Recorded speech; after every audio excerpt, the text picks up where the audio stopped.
Magandang araw sa inyong lahat. Ako si Astrid Lee Literature at kasama si Prinsipe Mel Makata ay nagsulat ng kolaborasyong tula para sa Araw ng Pag-ibig sa kanya-kanya naming dialekto. Ang tulang Ang Ligaya at Bighati ng Pag-ibig ay sumasalamin sa mga ligaya at bighati ng pagmamahal na may kasamang sugat at pagsubok, ngunit patuloy na nagbibigay ng pag-asa. Sa kabila ng lahat, ang aming tula ay naghihikayat na huwag masiraan ng loob sa paghahanap ng pinapangarap na pag-ibig at kaligayahan. Ang kalipay o kasubo sa gugma.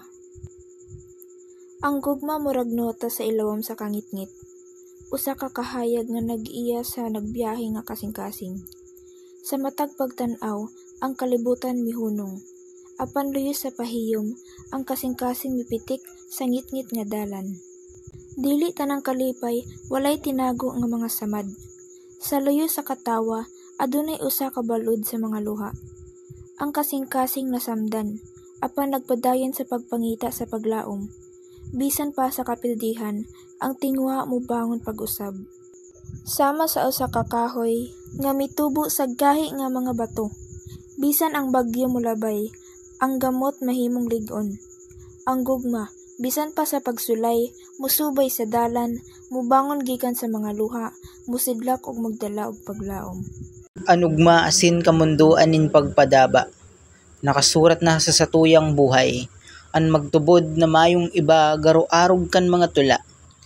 Yaon an mga ngirit, pero mayo na ang kaugmahan. Pero ang beses mo nang tigsabi na sa sadiri mo na makusog ka.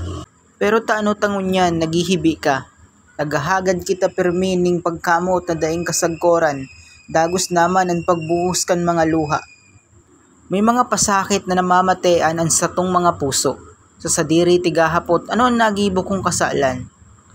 Ang pagpadaba ay parehas kan tamang dalan. Kugos mo man sana, ang tigahanap ko kada banggi.